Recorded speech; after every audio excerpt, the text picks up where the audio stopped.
Fit an English saddle to your horse.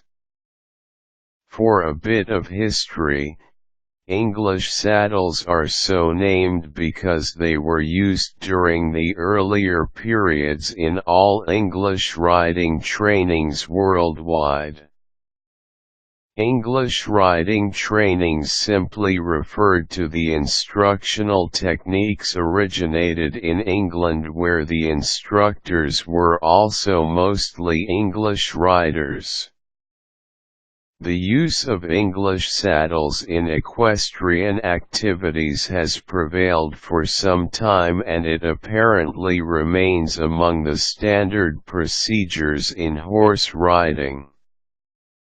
English saddles are considered to be the most comfortable saddles in the world, as they provide room for the rider to move freely during the ride.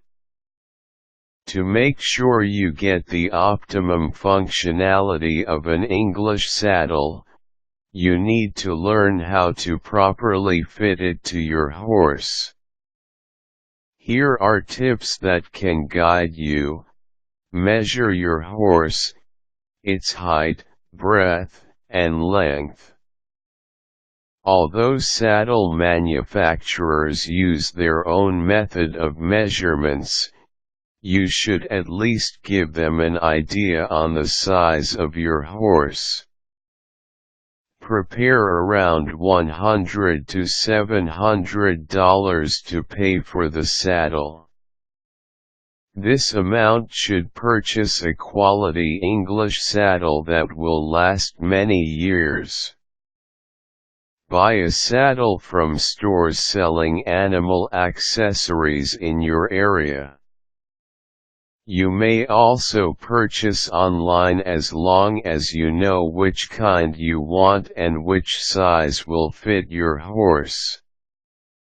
Know what kind of activity your horse will take part in, where you will be using the English saddle. If there will be a lot of cavorting and jumping, choose an English saddle that is intended to hold the rider even in a risky race. There is a type of English saddle with a deep seat that hugs the rider in place even as the horse starts to act up. You might consider using this saddle type if you are into a rugged play. Check the saddle by trying it on your horse. Slide the saddle onto the horse's back and make sure it does not move or twist about when mounted. There should also be a small gap underneath between the saddle and the back of the horse so the weight of the rider does not directly press on the animal's skin. Place a saddle pad on the back of the horse to cushion the impact of the rider's weight. Be sure the saddle is not too thick or too thin. So long as it is able to cover the part of the back of the horse where the saddle is mounted, then your saddle pad will work fine. Examine the back of the horse.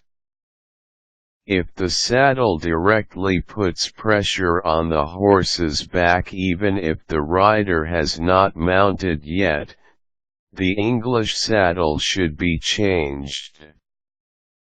Remember that saddles are usually made of hard leather and the material might rub and cut the horse's skin due to friction. Fasten the saddle with its belt. Most saddle belts are long enough to go around the girth of the horse's body. Wrap the belt around the horse's belly and lock it in place. Try to fit your fist into the space between the horse's back and the front of the saddle. If it fits comfortably, then the saddle is mounted well. Test ride the horse. If the horse appears relaxed and unfazed, then the saddle is properly situated. Give the horse's back a rest by removing the saddle when the horse is stationed at its stable. As with people who like to remove work clothes and just don comfortable clothes at home, horses also want to do away with any kind of constrictions on their bodies, such as the saddles, when they are resting in their own stables.